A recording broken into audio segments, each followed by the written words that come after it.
Hello there, and welcome to the keynote presentation of the 2021 Watershed Congress. This is day one, Monday, September 20th of our virtual Watershed Congress week. So glad you could join us today. The Watershed Congress is organized by the Delaware Riverkeeper Network in collaboration with many other organizations. I'm Ann Faulds, longtime member of the Watershed Congress Planning Committee, and your host for this session, Fishable, Swimmable, Delaware River. Now it is my great honor to present our three speakers for Fishable, Swimmable, Delaware River. Doug O'Malley will present first today. As Director of Environment New Jersey, Doug has led many initiatives, including campaigns focused on New Jersey's drinking water quality and protection of the state's watershed lands. Our second presenter today will be Abby Jones, Vice President of Legal and Policy at Penn Future. As an attorney based in Penn Future's Mount Pocono office, Abby's work focuses on water quality, watershed protection, special protection waters, stormwater management, and environmental issues related to the petrochemical and fracking industries. Eric Sildorf, Restoration Director and Senior Scientist for the Delaware Riverkeeper Network, will also present. And as a stream ecologist and statistician, Eric brings an ecological focus to both protection and restoration efforts throughout the Delaware River Basin, seeking to maintain ecological health where it persists and restoring degraded streams and rivers. And there will be a little trade-off here and there. There'll be some back and forth among the speakers, and then we'll move to questions. So I'd like to turn the program over to Doug at this time for a fishable, swimmable Delaware River. Thank you. Wonderful. Thank you so much, Ann. And I can't tell you how excited I am to be here with all of you. Just a huge thank you to the whole team at the Delaware Riverkeeper Network for pulling off the Watershed Congress once again virtually. And I couldn't be more excited to be joined here this evening by Dr. Eric Sildorf with the Delaware Riverkeeper Network, as well as Abby Jones with Penn Future, to be addressing one of, I think, the fundamental questions for our broader advocacy, which is the initial vision of the Clean Water Act and how that relates to what should and could and hopefully will be a fishable and swimmable Delaware River. I wanted to note here too, we definitely want to hear directly from you through the question. So we are kind of building in, a pretty packed presentation over the course of the next hour. I definitely want to have kind of an engaging Q&A at the end of the presentation. So don't save the questions all to the end. We'll get a chance to see them as they come in. So please definitely use the Q&A liberally as you're moving forward. And I guess I wanted just to start off by saying that we're going to cover a lot of ground here. Obviously, all of us are kind of familiar, and some of us certainly do remember the battle days of the Delaware River. We obviously want to be talking about what can be happening in the future and what is happening now, and what that means for the enforcement and the adjudication of the Clean Water Act, which still close to 50 years after its passage remains one of the most powerful tools in our toolbox. Next slide. Let me turn it over to my colleague, Abby. Thanks, Doug. So I want to start before we get into it. What are we talking about when we're talking about fishable, swimmable, right? Why are we using those phrases? Fishable, swimmable is the national goal of the Clean Water Act. So in 1972, in response to the growing public awareness and concern about water pollution that Doug was just mentioning, the Clean Water Act was created, which brought about sweeping changes to how we protect our surface waters across the country. And the objective of the Clean Water Act is to restore and maintain the chemical, physical, and biological integrity of the nation's waters. And so how we meet this is through lofty objectives by regulating discharges into waters of the United States, by setting water quality standards, issuing permits, and limitations on things like point source discharges. And we'll get into this a little bit more, but I just wanted to, before we get into it, explain that in the end, the goal of the Clean Water Act is that all waters of the United States will be fishable and swimmable. Next slide.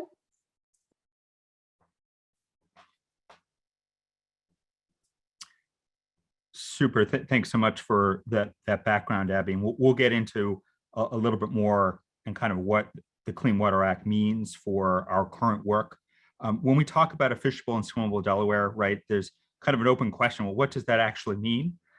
In this case, we're going to be talking a lot today about a petition that's currently in front of the Delaware River Basin Commission regarding that exact question of what is considered swimmable. And the petition that we'll be discussing is about how the promise of the Clean Water Act has not been fulfilled for the lower Delaware River, and specifically in the lower zones of the river, zones 3 and 4, above River Mile 81. It is not allowed to have primary contact with the water. So that's exactly what it sounds like. You can't be in the water, you can't touch the water, even though there are kind of a multitude of recreational activities, not only that could happen, but are happening in the river right now that lead directly to primary contact. And we'll be exploring a lot on kind of what it means to have an existing use and what it means to document that existing use. And then also, finally, what that means for the Delaware River Basin Commission and the states that make up the commission for actually enforcing this vision of the Clean Water Act. With that, let me turn it over to Eric for the next slide. And so, excuse me, today we really are focused on the idea of recreation in and on the water, as it's termed in the Clean Water Act from 1972. But there is a parallel process where the tidal Delaware River, including tidal tributaries like the Schuylkill, don't have the full designation for aquatic life either. We are not protecting the fish that are spawning in our estuary. And so we'll talk briefly both about the longer history of pollution in the Delaware River, but also specifically about the dissolved oxygen and the efforts to protect that existing use, the spawning by American shad, the spawning by Atlantic sturgeon, an endangered species here in the estuary. And so we want to draw the parallels there because it does hinge on some of these fundamental concepts in the Clean Water Act about protecting existing uses and actually designating those as our goals and our means of going there. So another part of our presentation is touching on that and then pointing to additional resources there. And so before we really delve in, we just want to get to know you all a little bit better. So I'm going to launch a poll here with 2 questions, and I'll give you about 10 seconds to answer it.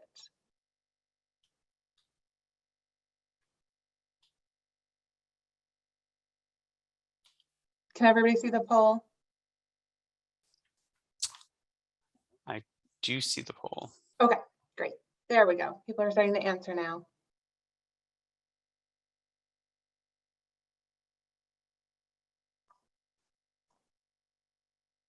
Okay, we'll give about 5 more seconds. So go ahead and get your answers in there. All right, we're going to end the poll in 5, 4, 3, 2, 1.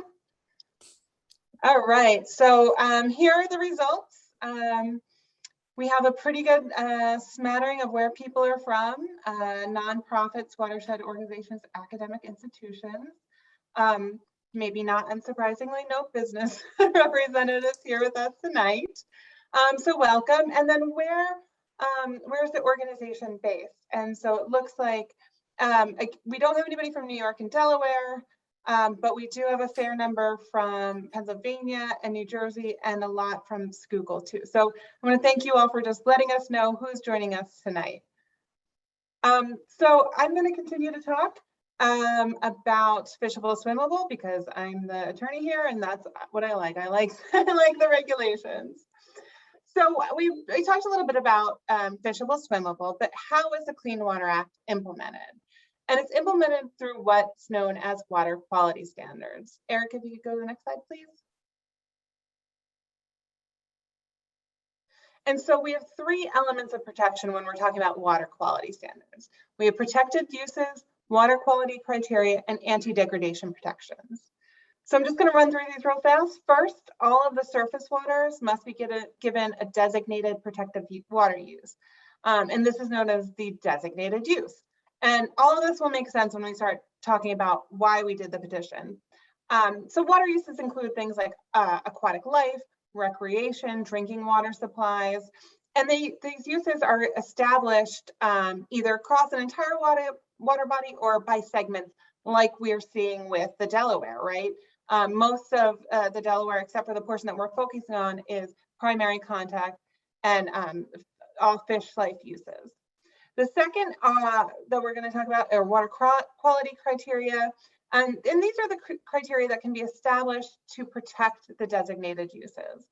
These can be numeric or narrative, and these criteria form the basis of effluent limitations. And different designated uses require different levels of water quality criteria and protections. I just wanted to touch on that. And then finally, we have anti-degradation protections. So the Clean Water Act provides very basic level that a framework for maintaining and protecting water quality levels that have already been achieved, the existing use of the water body. And this is the crux of our petitions. So remember that the Clean Water Act's overarching objective is not only to restore polluted waters, but to maintain those waters. Next slide, please. And so all water bodies are given both designated and existing uses. And so what does that mean? So a designated use is the use that is set forth in the states, or in this case, the DRBC's, Delaware River Basin Commission's, water quality regulations. Oftentimes, designated uses can be seen as water quality goals in line with the Clean Water Act's emphasis on restoring water quality. And because designated uses are codified regulations, like meaning they're on the books, they can be changed. In many cases, they can be upgraded, like our petitions are asking to do now. So asking for some more protection, a higher designated use. Next slide, please, Eric. And so we also talked about existing uses, which on the other hand, reflect the use of a particular water body that has actually been attained at some time after the magic date of November 28th, 1975, whether or not that use is included in the water quality standards. And so this means that sometimes your existing use and the designated use on the books may not match.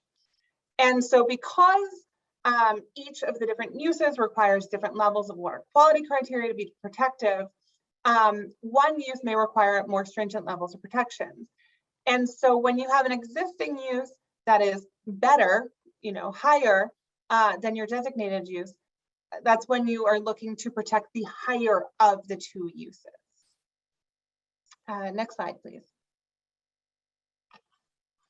And so what we have here is we have the two petitions that Doug and Eric mentioned. And the first petition gets at the issue that all of the waters of the main stem Delaware have primary contact recreation except for the areas around Philadelphia and Camden. Next slide, please. And the same thing goes for aquatic life use. All of the waters of the main stem Delaware have full aquatic life use except, again, the areas in and around Philadelphia and Camden, these zones 3, 4, and a portion of zone 5. Next slide, please. So it gets us to the bottom line that existing uses must be protected under the Clean Water Act and under the anti-degradation policies to ensure that we are not only protecting, but maintaining the fishable, swimmable uses of the water. So I'm just going to take a brief pause here and launch one more poll. So this poll gets at the Clean Water Act and what's a reasonable amount of time to achieve fishable, swimmable goals. I'm going to give about 20 seconds for people to answer this question. There is no right or wrong answer. We're just trying to get a sense of what all of you think when you hear the Clean Water Act. What do you expect from it?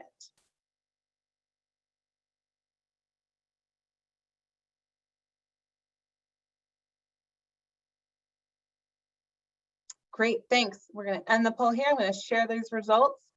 So the majority of you say that the Clean Water Act should achieve fishable, swimmable goals in less than 50 years. And look, that was what the Clean Water Act thought was going to happen too.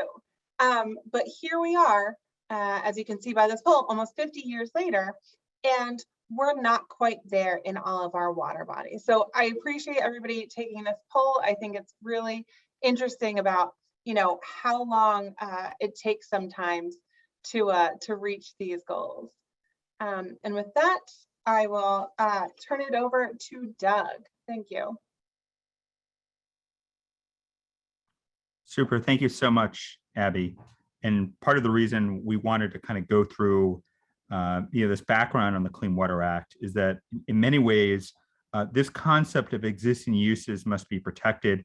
You know, it's not a radical concept, but its execution in the Clean Water Act in some ways is, because what the Clean Water Act is clearly stating is that protections are not static, they're dynamic. And that means, as you can see here, that if water bodies are being used for purposes that require a higher level of water quality than the current designated use because of the existing uses, then the state is essentially forced, its hand is forced. It needs to revise its standards to reflect the uses that are actually being attained.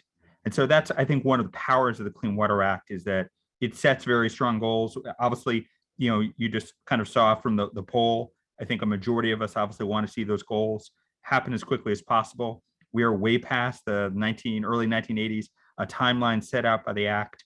But that initial kind of radical vision of eliminating our pollution discharges into our waterways and having fishable and swimmable waters isn't necessarily radical. It's just reflecting the fact that we have a vision in the Clean Water Act that is designed to protect existing uses. Next slide. And this is obviously reflective in the DRBC's rules.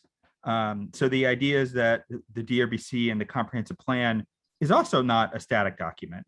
And the commission itself can receive proposals for additions.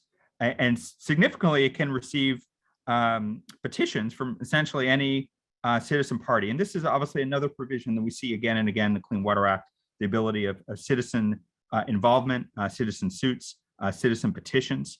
And this is obviously reflected directly in the DRBC compact as well. Next slide. And this is a tool that obviously is not, it's not kind of forgotten about. This was a tool that was used, in recent memory, and specifically, and I think most notably, in the late 1980s by the Delaware River Keeper Network and the Watershed Association of the Delaware River.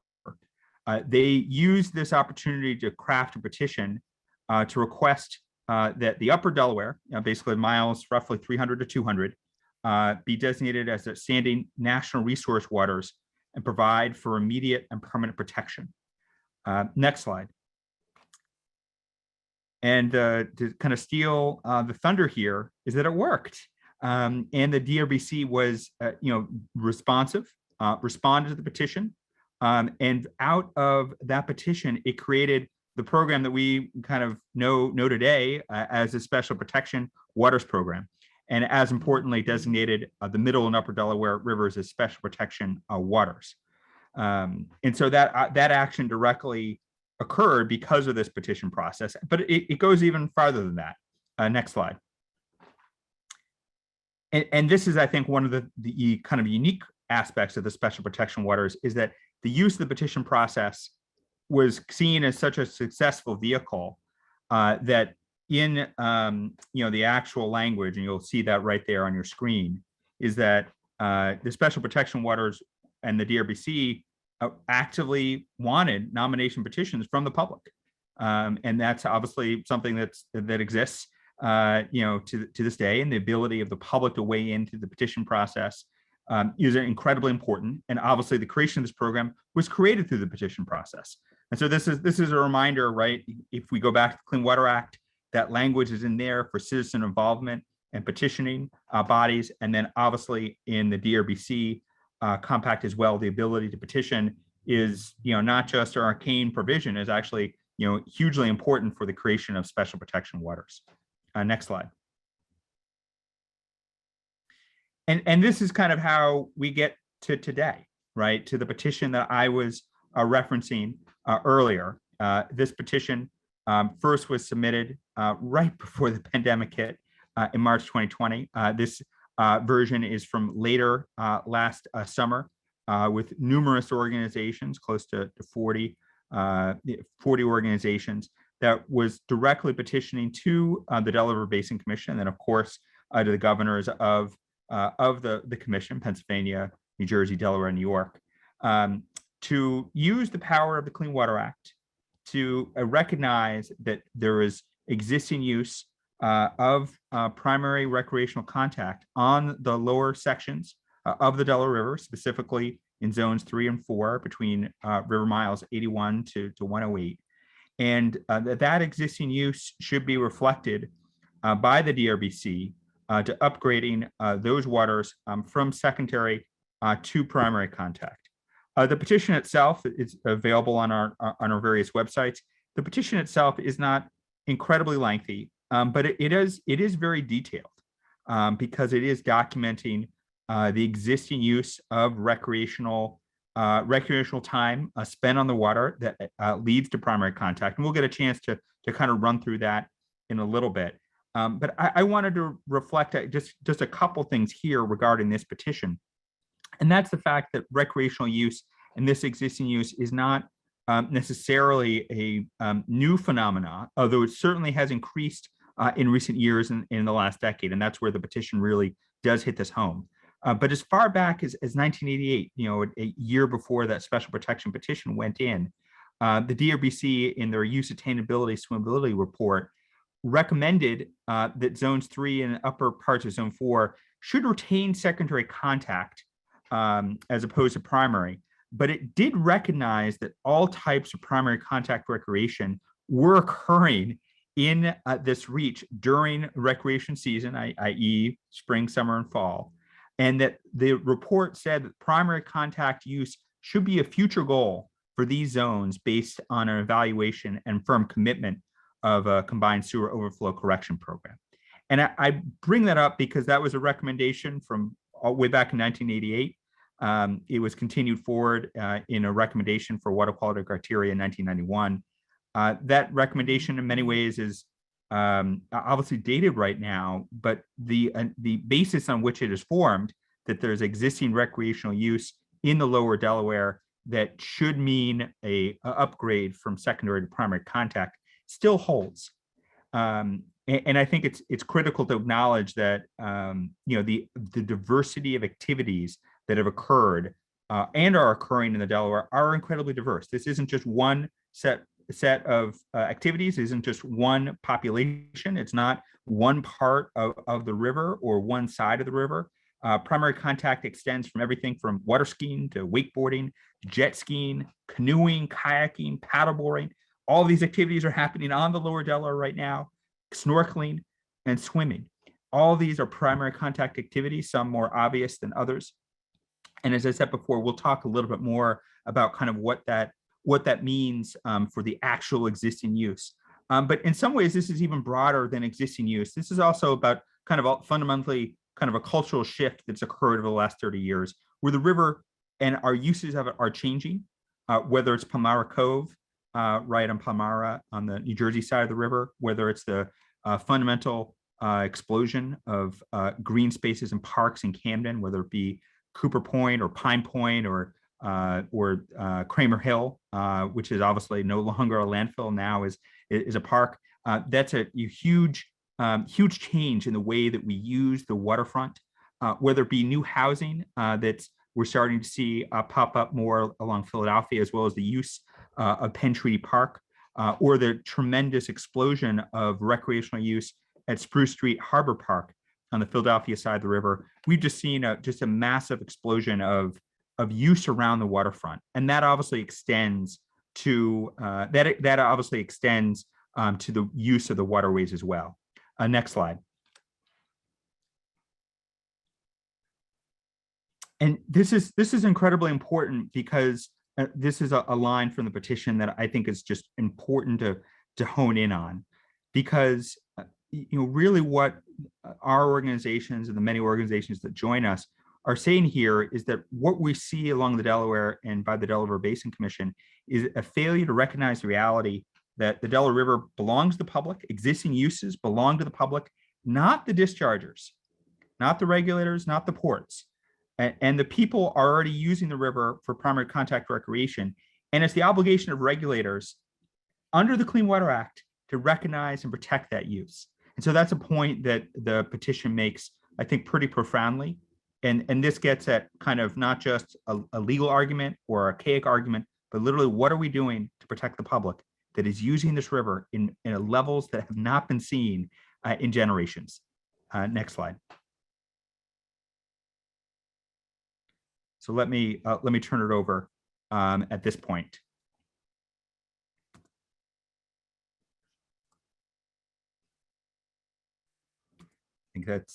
Sorry about that. I was muted. Thanks, Doug. The amazing recovery and the use of the river for recreation, right? People kayaking, people tubing, people jet skiing out on the river really is amazing. And I want to talk a little bit both about kind of the broad brush history of some of the pollution in the river, and then some of the recovery of that and the parallels between the primary contact recreation that we're seeing and how that is a demonstrated existing use and the overwhelming evidence, but also how that is paralleled with the aquatic life uses and the recovery of the water quality so that fish can again spawn and that we have recovering freshwater mussel populations again in the tide waters. So really amazing recovery. And I'll only briefly touch on it here. And folks likely are aware of some of this because it is germane to almost all of our water bodies in and around dense population centers like Philadelphia. And so again, of course, this is a drawing from 1840 in the Philadelphia Water Department historical collection. And it just shows the Delaware River waterfront with Market Street being the prominent street running up and down in the image. But the extraordinary amount of activity associated in and around the water, but that also meant extraordinary amounts of abuse of the river, right? Pollution just being discharged with no treatment at all for hundreds of years directly into the river to use the river as a sewer like we did throughout the nation and unfortunately as we continue to do throughout the world to some extent. Abuse of the river, these islands that are right off of the waterfront off of Penn's Landing, these islands no longer exist, right? We transformed this river and abused it for our purposes. And so again, this wasn't just in the Delaware River or the tidal Schuylkill River.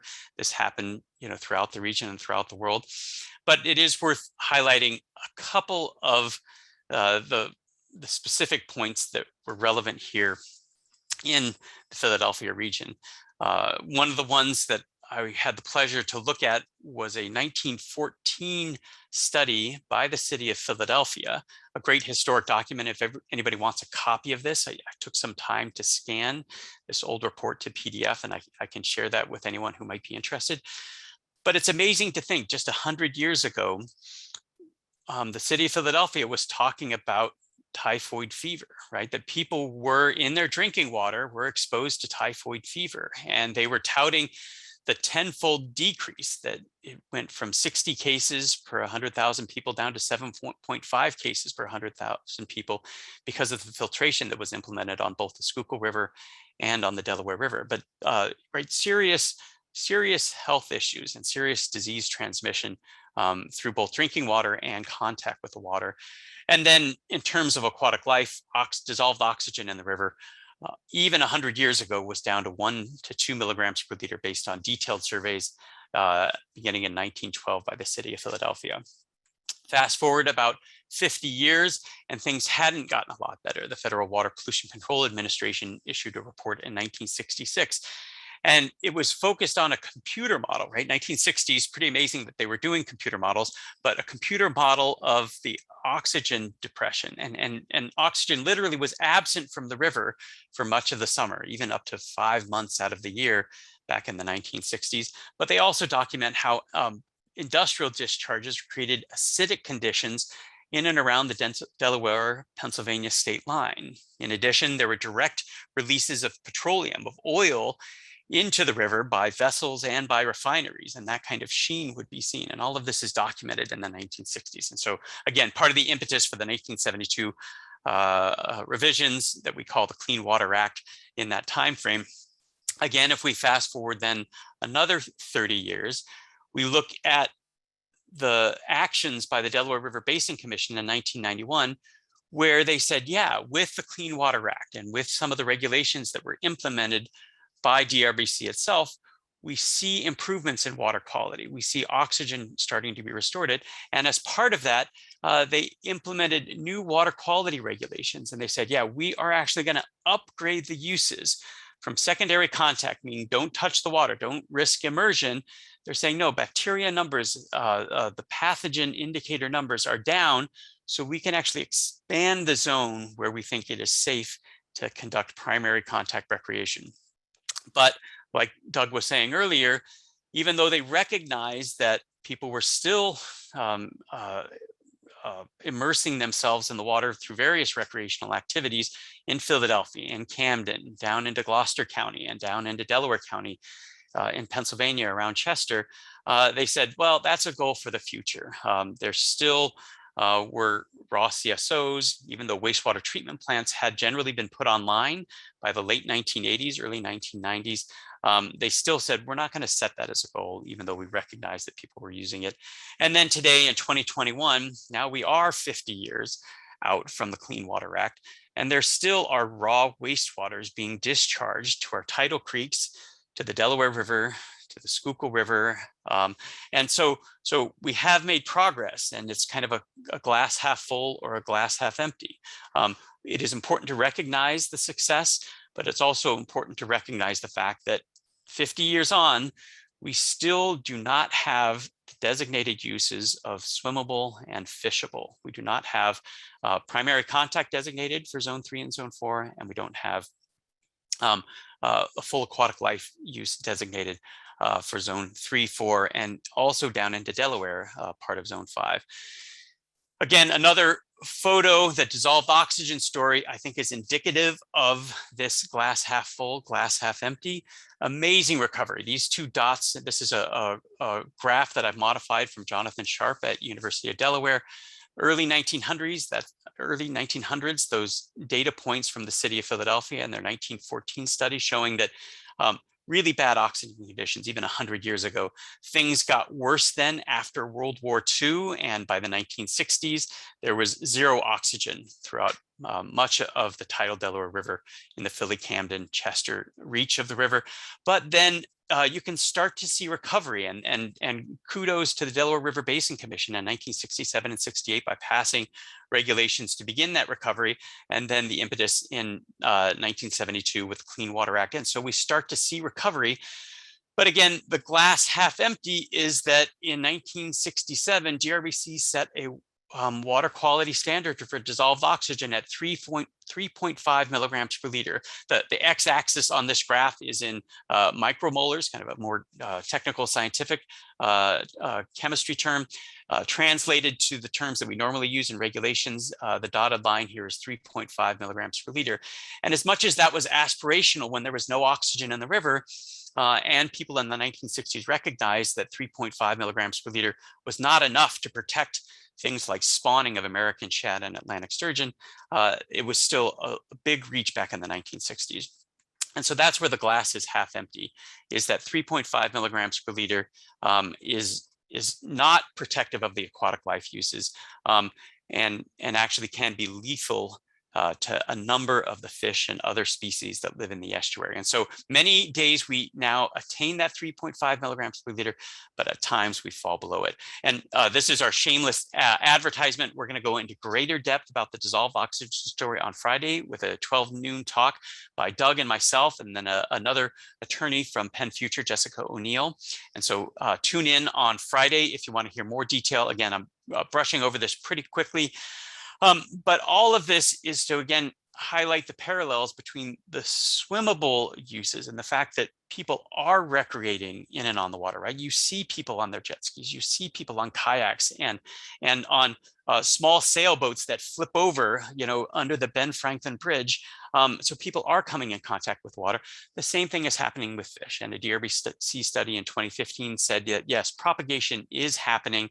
We need to protect propagation, that is the spawning and the rearing, the nursery habitat in all zones of the river. And we need to fully restore dissolved oxygen. And we've emphasized that in petitions in 2013 with the Delaware Riverkeeper Network, Delaware River Shad Fishermen's Association, and the Lehigh River Stocking Association, where we first highlighted this to DRBC.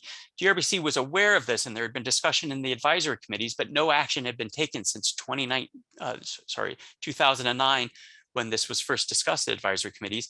We said, hey, this has to be a priority. And here are all the data that support this idea. DRBC started to say, okay, we'll start to pay attention, we'll start to do studies, but we had to reinstitute a new petition in 2021 because of a decade of inaction by DRBC. Continued saying, we will study it, we will look at it, but this is an existing use. And under the Clean Water Act, as Abby highlighted, it is a requirement to protect those existing uses. And right now, we are not protecting it. We have a dissolved oxygen standard that is not fully protective. And so it is something that needs to be done. It is a requirement under the Clean Water Act, but it also is a moral obligation. We can do better. And as we'll talk about on Friday, it's relatively conventional technologies to make the improvements in dissolved oxygen. So with that, let me hand it back over and talk about the petitions themselves, particularly the swimmable petition here in the estuary. Thanks, Eric. And just like you mentioned, the Delaware, the lower Delaware was getting better for the fish. It's also getting cleaner and better for the people. And so we recognize that the same thing that was happening with our fish protection petition was happening with the rec use side of things, the recreational use side of things. So so we did petition, as Doug has mentioned, the DRBC earlier last year already, for a safe and healthy Delaware. Next slide, please. And so before we get into what the petition, the support and the evidence for the petition is, I just want to take a step back and discuss what primary contact recreation is and what secondary contact recreation is. And I think Eric touched on this, but the difference is a high risk of ingestion in or immersion, or ingestion of or immersion in the water. And so, as Doug will explain, this includes things like kayaking, stand-up paddleboarding, jet skiing, wakeboarding, swimming, snorkeling. And we know that all of those things are occurring throughout the Delaware main stem. And so I just want to take a second here for one more poll. This is going to be our final poll, but it gets at what do you all think of the health of the lower Delaware and Schuylkill and recreational opportunities, and what are you doing, if anything? So I'm going to put this poll up. There's again 2 questions here. We'll give you a few seconds to answer.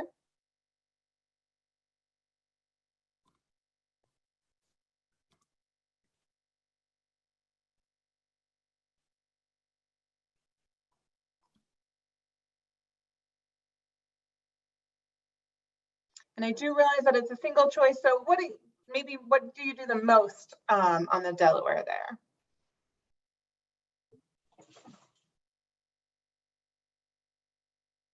Great, we're seeing a lot of kayaking, fishing, tubing. If you select other, go ahead and throw it in the chat what that is. We'd love to hear from you about how you are using the Delaware and Schuylkill.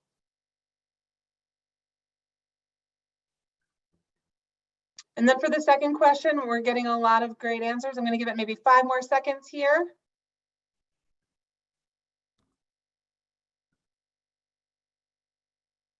Okay, thank you all. So I'm going to share these results with you. So we're seeing a lot of kayaking, fishing, tubing, swimming. All of these are primary contact recreational uses that you are all engaged in. And I think the second question really gets to why these petitions are important, why the work and the advocacy work that we do is important, because your perspective is important, but so is the reality, right? So we're talking about existing uses. We're talking about what people are actually doing with the river. And it says here that the majority is saying that you would be okay being in and on the water. And that's the most important thing. So I'm just going to stop sharing this poll. Thank you all for answering. And so we're seeing that even on this call, there's a lot of primary contact recreation occurring. Next slide, please.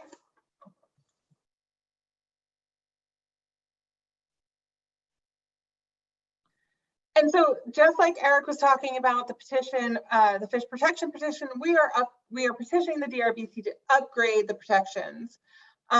Secondary contact, fishing, boating is currently protected where you're not in the water, but we need to protect, and Doug will point out all the evidence we have, the reality on the river, that people are actually using this section of the river for primary contact needs. And so with that, I'll turn it over to Doug to go through some of our partners and some of the evidence that we have in support of this petition. Super, thank you. Thank you so much, Abby.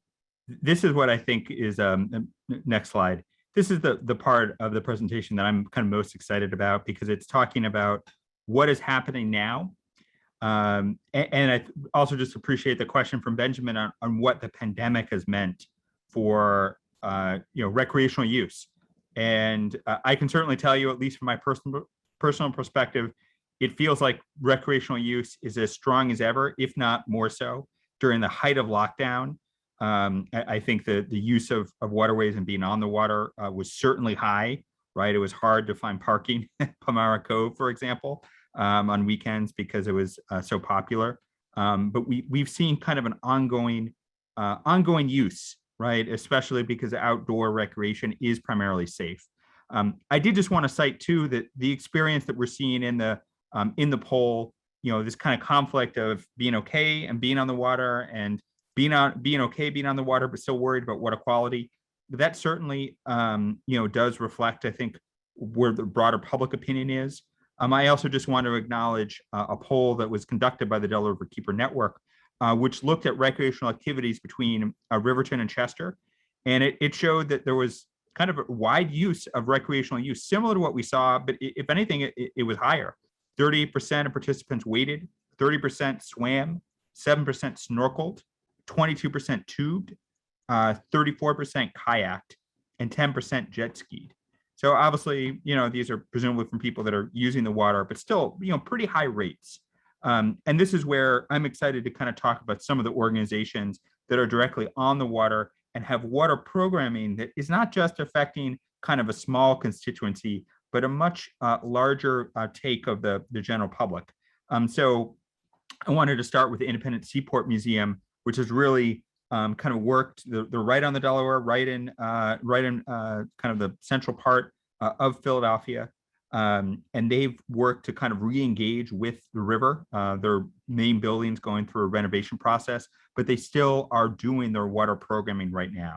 And right before the pandemic in 2019, they had more than 20,000 individuals participating in primary contact activities. And this included everything from literally just paddling right along Penn's Landing, to youth summer camps that they run, to kayaking excursions, to the Walnut to Walnut River Challenge, which is just kind of a long but awesome journey from the Schuylkill River Trail and the Schuylkill River all the way around to the Delaware and up the Delaware to the museum, obviously to Walnut Street, Walnut to Walnut, as it were.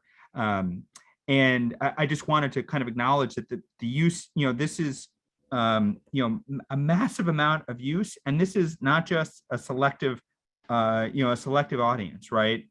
I'm just using an example from this weekend when I was on both sides of the river. And the ferry across the Delaware was packed.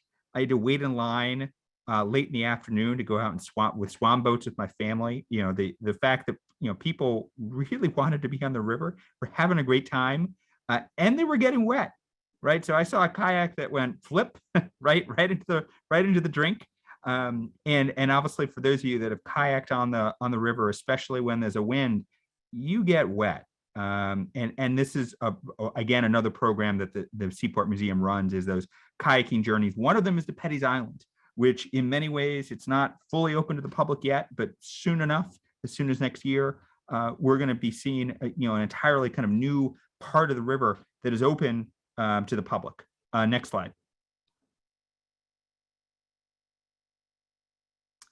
I wanted to kind of highlight Aquavita. The amount of people involved in this, not as much, but you can kind of see from the pictures, and I'm not a yoga person, and I'm not really great at stand-up paddleboarding. I fall every time. But what you're looking at here is just this is a different cultural view, right? Of spending time on the water, being obviously, presumably people can't hold that handstand all the time. You can see the individual with their legs in the water there. This is primary contact without a doubt. And if you're good enough not to flip, kudos to you, but I'm sure that happens a fair amount. And Aquavita's been continuing to run throughout the pandemic. All right, next slide.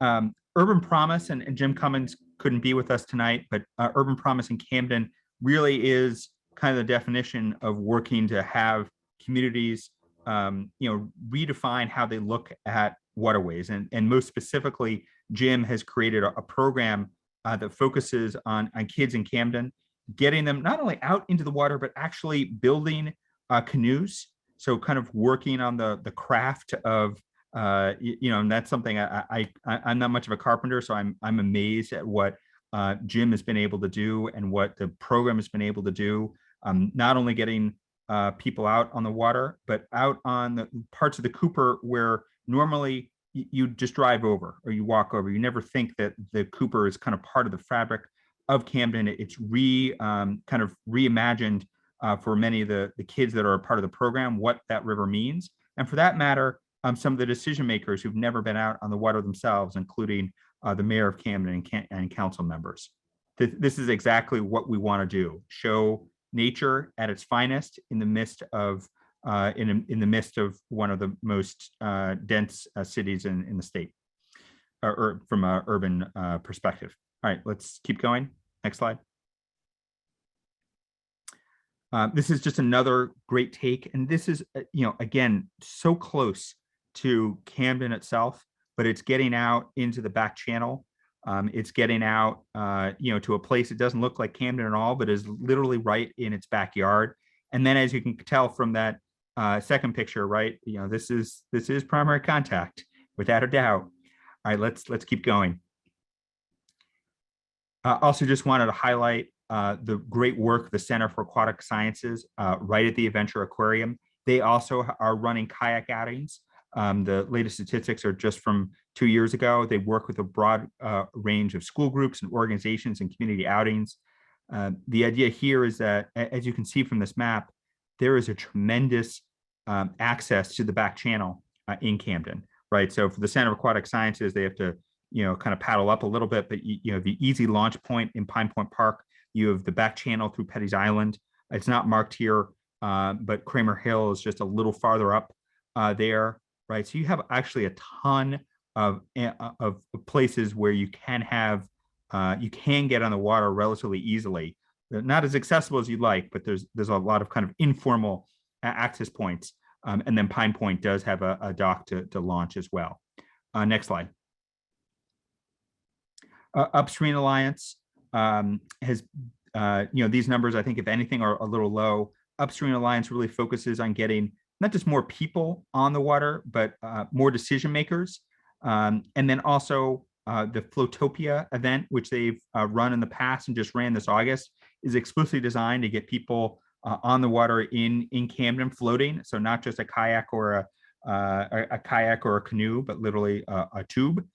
We see this all the time from jet skiers and also from power boats. But this is again a great example of getting more programs where people are out on the water, and as I said before, probably getting wet because it's hard. You get a wind and it kicks up really quickly. The one other thing to note here is the Upstream Alliance just today received $1.5 million federal grant to be able to expand a 13-mile trail along the Cooper and along the Delaware. And so this is part of the broader vision of there is existing use. We want to create more access. I was referencing that you only really have kind of informal access, which is kind of not exactly the best access to the back channel. This river trail is part of a larger vision going back close to 100 years to create a jewel of public space, green spaces and parks that would go not just from Camden County, but across the river to Pennypack in Northeast Philadelphia. So this is kind of the vision of not only protecting the existing use, but be able to get more people out on the water. Next slide. And then these are just some individual testimonials, and I'll try not to read them directly, but they, I think, just hit home on kind of what we see from the public. The one on the left, this is on someone who is swimming up and down the Delaware, and it hits on a point we'll get to shortly, which is the fact that when you swim on Wings Dam in Lambertville, everyone does that, right? That is a destination point. That's a hike. It's a beautiful place to go, right off the DNR Canal, just south of Lambertville. You don't see that as much in the lower Delaware. And so this person obviously swims in the lower Schuylkill. They swim in the Delaware in Philly. And the idea is that we should not look at that and say, oh, that's different, right? This should not be different. We should not have different standards of water quality for different reaches of a river that are literally separated by 30 miles. And then the last one, this is a water rescue technician for a local fire department. He spends his time on the water and rescues people. And again, literally thousands of people that he sees using the river. Obviously, he has to save some of them when they get in trouble. Okay, next slide. So those are just some individual testimonials, but I just want to acknowledge there are plenty of organizations. I've cited a number already. Riverfront North is a great organization on the Philadelphia side of the river. The words they use here, I think, is really evocative of what we're seeing. People falling in love with the river, and they choose to do this recreation on their own, right? So this is why existing use is increasing. People like being on the water. And then Aquavita, I love this quote. When people ask me why I paddle in the Delaware, I say, why not? Right? It's a magical experience being in the water. That's why we're seeing use go up. We're kind of breaking that cultural paradigm that somehow the river is off limits to the public or to us. Next slide.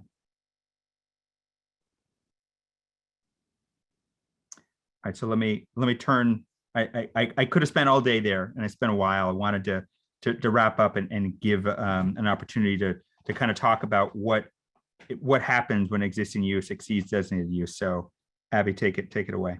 Yeah, Doug, that's amazing. And just all of the evidence that we have of people using the river. And I think that's incredibly important because that is the existing use. Just like the fish are spawning and propagating in the river, people are finally turning towards the river. We've had decades where people have turned their back to the river. We've talked about it. It's dirty, it's polluted, but it's getting better.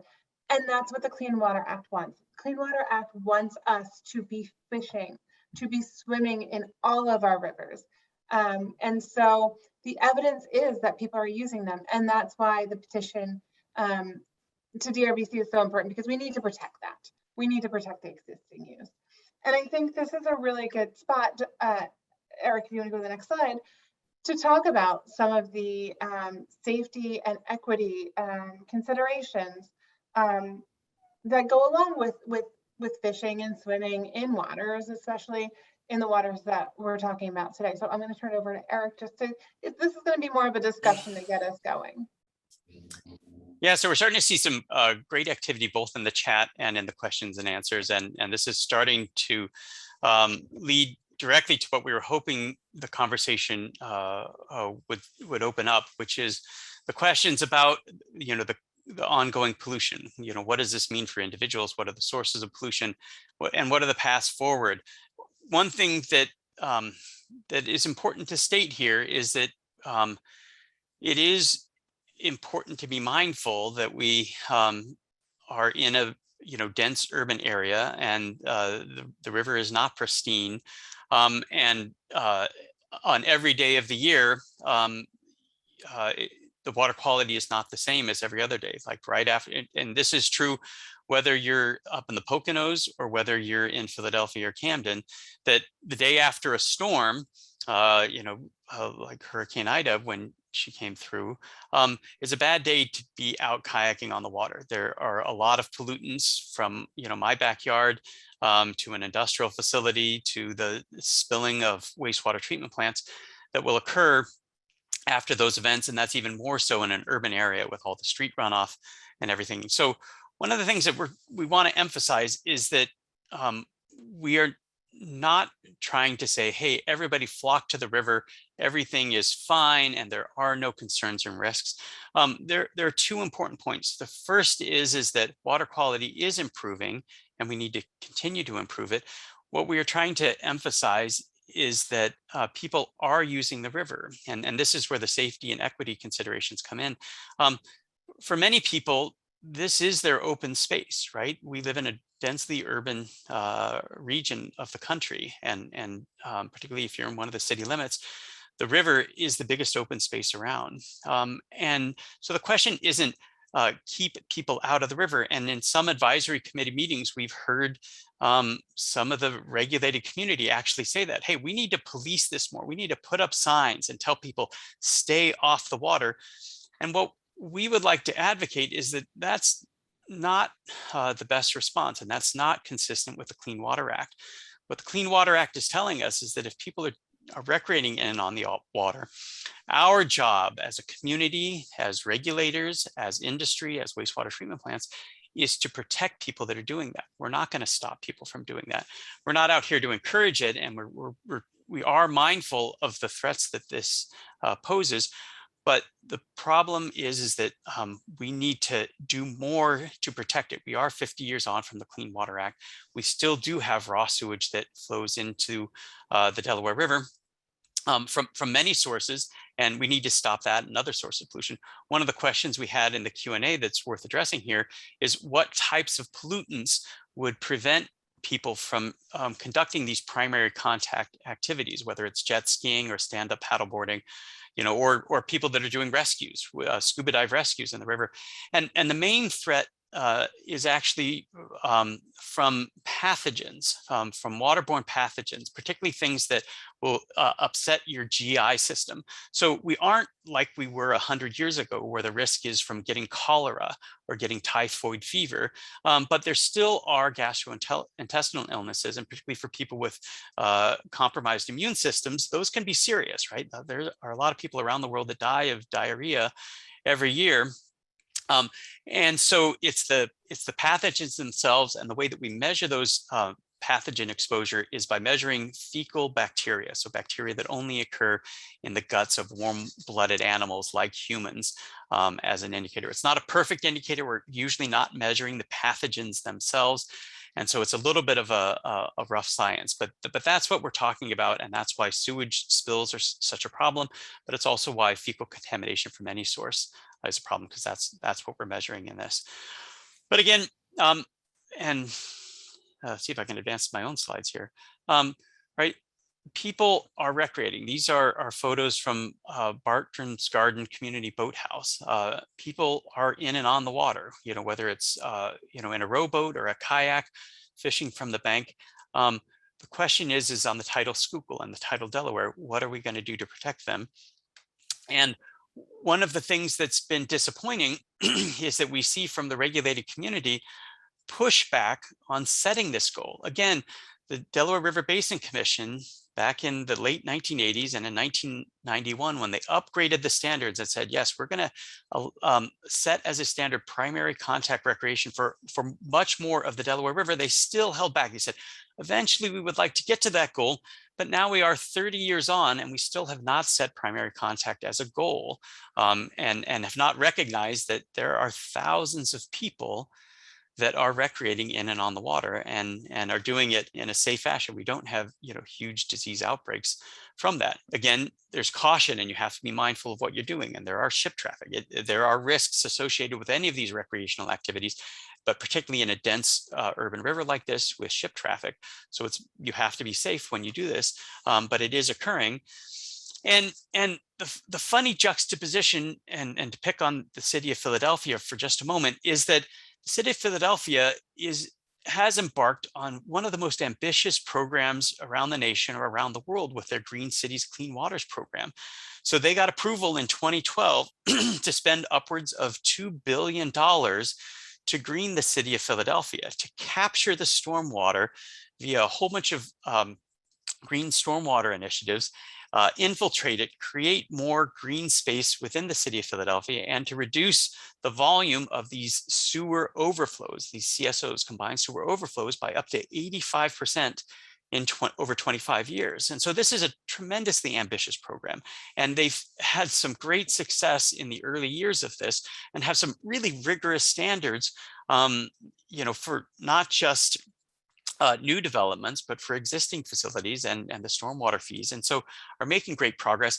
But at the same time, 8 years later in 2020, after our petition was submitted to DRBC, we see this backpedaling by the city of Philadelphia. They're saying, and they issued this as a public position statement saying it is not safe to swim in these sections of the Delaware and Schuylkill rivers.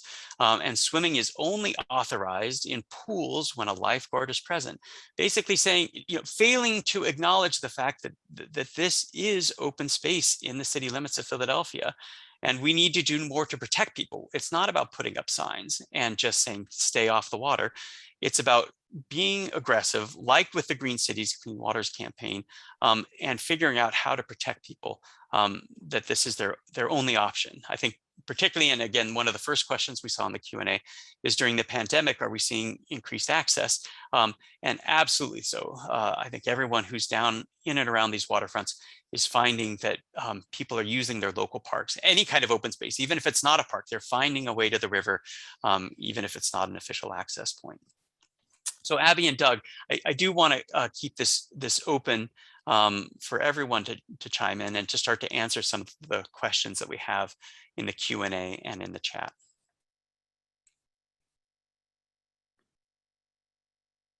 Yeah, so I did just want to acknowledge there was, I believe, a comment from Lorraine a little earlier just on the Delaware from the air 50 years ago looking like an oil slick.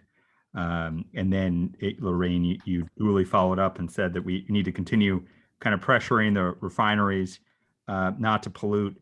This is, and referencing the Monroe and Energy Transfer. There are obviously still a ton of industrial dischargers and polluters on the lower Delaware. There's a lot more in the lower Delaware than you'd find in the middle and upper parts of the river. That's not to say that we don't want to ensure that we're enforcing those permits and ultimately ratcheting down those permit levels so we have less discharge and effluent going into the waterways. But I think what the response we saw from the water department is just indicative of kind of a larger. I don't know what the right word is, but it's certainly something along the lines of paternalism, right? Of saying that we know best, right? This is too dangerous, too much traffic. And by the way, the water's too polluted, right? And so there is something incongruent, right, with saying we're going to create a national program to clean up our water, and then also say, well, it's actually not going to be clean enough that you can have primary contact. The other fallacy in that response is that it hones in on swimming, which gets at a kind of a cultural aversion to having we can't swim in rivers, right? There was an amazing TikTok video which took off now several months ago of someone diving into the Hudson River right in front of the Statue of Liberty, which didn't actually strike me as that unique, but it did to most of the public, because somehow the Hudson's not a place you're supposed to swim, right? And so I did want to just have a broader conversation on a question that, and we'll get to the one from Bobby as well, but Robin Sperlino is asking, how would redesignation from secondary to primary use change the water quality standards and the discharge permits? Is it primarily based on oxygen demand and solids limits? And I think one of the places, obviously, that it would mean a change is looking at the sewage treatment plants, right? Both for the treatment, and this is obviously important not just for primary contact versus secondary, also hugely important for dissolved oxygen and the secondary petition regarding the aquatic health of the lower Delaware. And obviously combined sewer overflows, which is the heart of Green City's clean waters.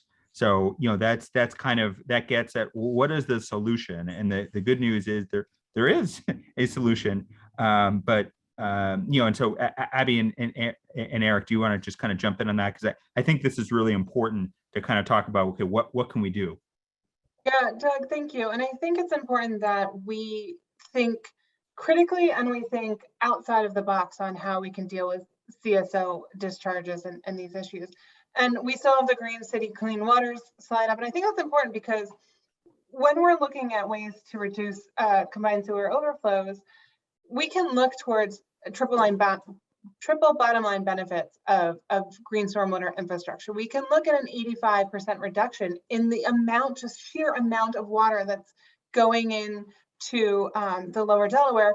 Many times when you have the big storm event, it's going to be very polluted.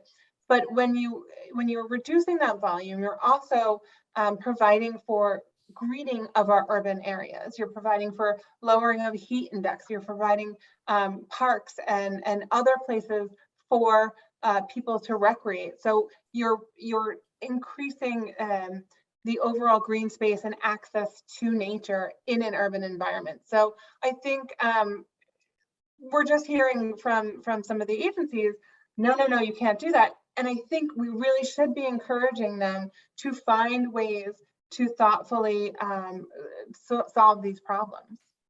Yeah, I think that's exactly right. Abby's right. So it does affect permits, and the current wastewater treatment plants themselves are disinfecting, right? So they do treat their sewage, and I don't know that it would mean much more stringent requirements for the wastewater treatment plants, but it would be new targets for those CSOs, and it would be an accelerated time frame. If we said, hey, look, these CSOs are happening in an area our goal is to have and to protect primary contact, to protect people on kayaks or jet skis or paddle boards, or who are dabbling their toes there or their kids' toes. If that's our goal, then we have to get more serious and more creative, like Abby's saying, with those long-term control plans for the combined sewer overflows. That's an issue in Philadelphia. It's an issue in Camden. It's an issue in lower Delaware County around Chester. It's an issue in Wilmington. So a lot of this part of the estuary, it's relevant for permits and for implementation of regulatory programs.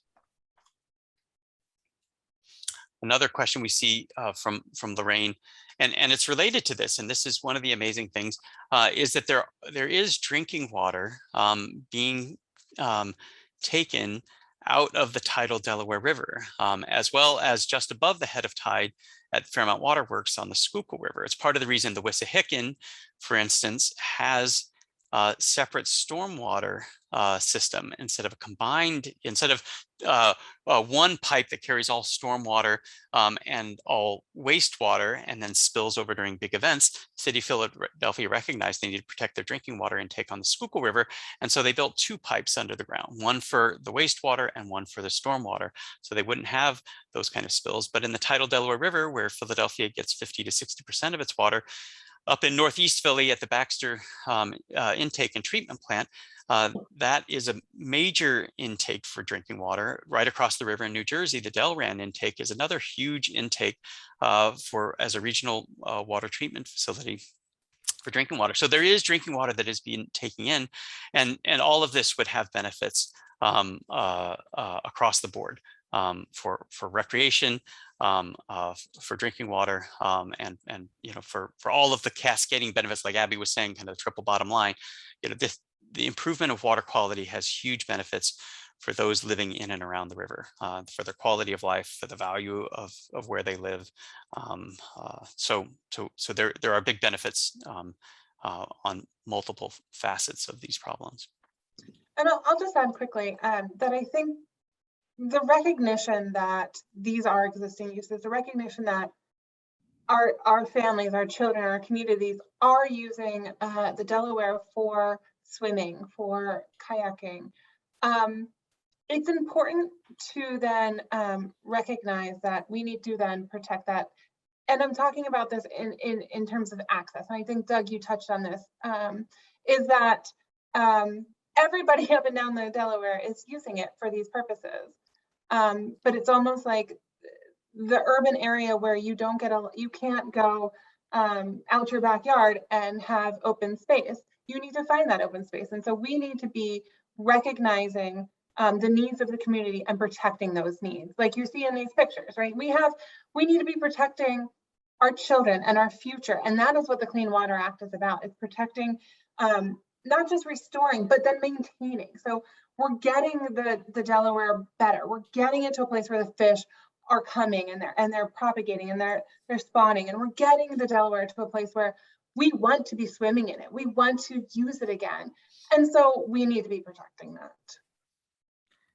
Yeah, I'm so glad you're kind of making this point and going back to these pictures, Abby, because the question that Lorraine had, I think, does speak to, in some ways we think about our waterways as places that we just want to protect.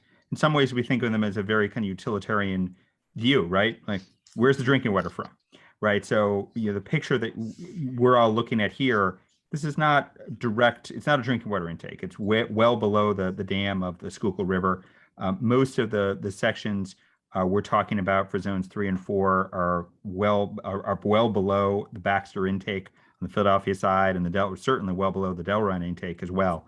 That doesn't mean that they don't deserve increased protections, right? So the work that Bartram's Garden has done, and I think there was referenced earlier, we didn't have a direct section, but the work that Bartram's Garden has done is kind of the definition of creating more equity around using our waterways, right? So the program, and they've actually recently expanded a free paddling program along the lower parts of the Schuylkill. They have an expanded dock that's 3 times as large. They have something called Denham River Guardians, which is our paid high school internships where students develop the ability to run basically programs on the water and to have the confidence to be able to teach people how to use the river and how to kayak.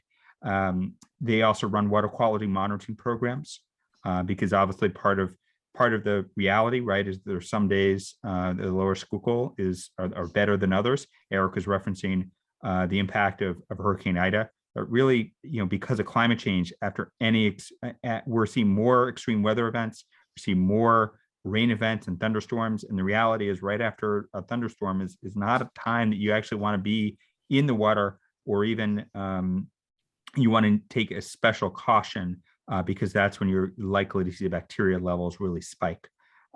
Also, the fact of being able to launch your own boat and to have basically free rental that Bartram's runs, that's hugely important.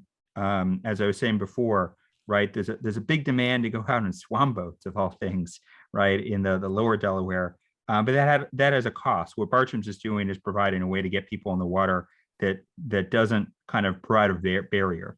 And then it's also critical to note here too that Bartram's Garden, that neighborhood, is primarily a Black community at and below the poverty line. And so this also gets at the kind of the type of communities that are, don't have that same access or places to go. And so you are kind of looking in some ways at a racial redlining of water quality and saying that, some parts of the Delaware are fine, but other parts aren't. And that's obviously not kind of an intentional decision by regulators, but the unintentional result of water quality in the regulation does provide, a very clear color line of what parts of the river aren't considered to be safe, right? That's not part of the vision of the Clean Water Act. And this is why, we're proud to be joined in the petition by Bartram's Garden and by a variety of organizations along the Schuylkill and the lower Delaware that work to actively get their communities out on the water. So, I just wanted to kind of reference that this is, there's only so many groups that can be part of this, but Bartram's Garden is a hugely important voice for the lower Schuylkill, and also an advocacy partner in this effort. I have a question for all three of you. I'll let you figure out who it's most appropriate for, but a number of studies have found the benefits of water regulations far outweigh the costs. Has a cost benefit analysis been done for upgrading the river designation? It seems like that's something that politicians are persuaded by. Eric, do you want to take that one? Yeah, so we haven't done a cost benefit. It's a really good question, Anne, and the economic benefits are a really big part of the reason to do it, right? Certainly not the only reason, but certainly also politicians pay attention to thinking about costs, and there are limited resources. So we haven't looked at a cost benefit of primary contact recreation directly, but we expect that some of the answers will be similar, if not the same. We did work with a group of economists at a company called Keylog Economics to look at the economic benefits for upgrading dissolved oxygen standards and for getting to fishable or the full aquatic life use in the Delaware estuary. And there, even though strictly speaking, an upgrade and protecting an existing use is just a requirement, it doesn't mean that the benefits have to outweigh the cost, but it certainly helps decision makers make that decision and do the right thing. And for that economic study, we saw benefits on the order of $1 billion for upgrades to dissolved oxygen. And similar studies are coming out from DRBC on the cost. And so it's not a strict cost benefit study. The methods aren't perfectly matched on one side and the other, but we start to see that the benefits approach or exceed the cost of implementing the upgrades to the wastewater treatment plants that would lead to higher dissolved oxygen standards. There's an additional study being done at the University of Delaware by Jerry Kaufman. So some early results from some of the meetings there are showing that the benefits, our study with Keylog was conservative. Some of the things weren't estimable. And so we could not get to a full accounting of all the benefits, whereas the costs are easier to estimate. The benefits and all the indirect effects of them are harder to estimate. And so those estimates of benefits are always conservative and always an underestimate. Jerry Kaufman at the University of Delaware is estimating additional benefits, and some of those numbers are indicating benefits far exceeding the cost. Primary contact recreation, dealing with CSOs, it is very costly. As part of the reason the city of Philadelphia is embarking on this ambitious Green Cities program and spending, $2 billion over 25 years, is that this is difficult stuff, and it's a pretty wicked problem. That it's costly. There are limited resources. There's no simple, silver bullet, and so cities like Philadelphia are coming up with creative solutions to do that, but I haven't seen a specific cost-benefit ratio. And I will just, and before you go on, I will just acknowledge Bobby's question. I don't think we've gotten to it yet, but it gets to the point, and I can't answer for DRN or anybody else here. I know Penn Future's not doing this, we're more policy and legal, but it's important to have education with the community, right? We need the community to know where access points are. We need the community to know what a CSO is and why you shouldn't go swimming 24 hours after a major rain event. And so I think that's kind of gets to Bobby's question there, is how do we look forward, acknowledging that people are using the river, and how do we give them more information so that they can make smart decisions about where and when to be swimming in the Delaware? Yeah, and to Bobby's point, that is something that we periodically do, and we did just look at some of the permit compliance questions for some of the estuary for dissolved oxygen. So so it is something that we as organizations can do, that citizens can do, right? So now that some of these tools are available online, this is part of, I think, what Abby, and Doug have both highlighted early on, that the Clean Water Act is inviting citizens, to be some of the stewards and to demand, greater protections and accountability. So it is something that we should all do, we as organizations and all of us as individuals can and should do, is watch that and help communicate it. And then I just have one more quick thought on this. When we think of kind of urban renewal often, rightly is the wrong way to renew our cities. A historical program from the 50s and 60s, which often ended up raising, core parts of our urban neighborhoods. Urban renewal in the 21st century really should focus around reconnecting our cities with water. We've seen this to some degree in Trenton with the daylighting of the Assunpink Creek. We've obviously seen this with the work in Camden, with working to create more green spaces right along the back channel in the Delaware. And obviously today's announcement for a 13-mile trail, 13-mile river trail along the Cooper and the Delaware. And that really is about urban renewal. That's, and obviously that has economic provision to it, but it also is about just creating more high quality places to live. So I had just one, I guess I know we're getting close to the time here, and I just had one kind of question that's certainly been in the back of my mind during this presentation, and certainly throughout our advocacy, which is kind of what's next, right? We obviously had this petition to DRBC, and is now more than a year ago. We've obviously had conversations with the Water Quality Advisory Committee, and I just wanted to kind of talk briefly just amongst all of us of what are the next steps, regarding this petition, and what are the kind of, why would DRBC kind of act on this, and what are the things kind of, what are the kind of opportunities or pitfalls of having DRBC act or not act on this issue?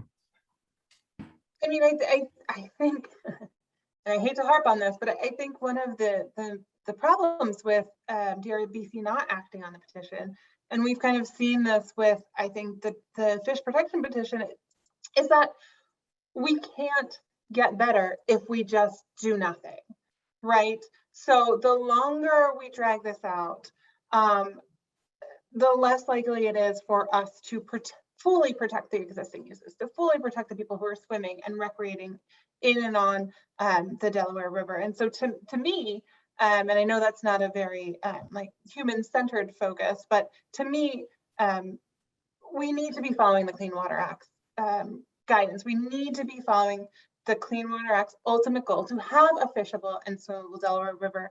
And that, I think, Doug, you touched on this before, it's our jobs as community members, it's our jobs as advocates, it's our jobs as agencies that's delegated that protection and that authority to maintain and promote and protect the water quality of our rivers. It's our job to make sure that we are recognizing the existing uses.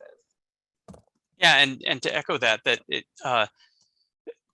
all of us as organizations and individuals, again, kind of like monitoring, we should be demanding, more from our regulatory bodies, right? These environmental, agencies, whether that's the Pennsylvania DEP or the US EPA or the Delaware River Basin Commission, New Jersey DEP, DENEREC, New York State DEC, they are there for environmental protection. And back in 1961, the Delaware River Basin Commission was a revolutionary, extraordinary idea, giving up federal and state authority to empower this new organization to make improvements. And they were aggressive at doing that. And we've talked about the 1980s and 1991 upgrade to primary contact recreation in different parts of the estuary. And that was at the initiative of DRBC itself, working along their partners at the state and federal level. They said, no, what can we do? How can we push the envelope? How can we continue this positive energy created around the Clean Water Act to continue to improve our water quality. And we haven't seen that in the last decade or two. We have seen more of a status quo type of mentality from our regulatory bodies. Like, hey, just don't create problems, don't create waves. Like, let's just study it. Let's not actually try to improve it. And I think that that's something that should not be allowed by any of us, by us as individuals, as us as organizations, is to say that we can do better.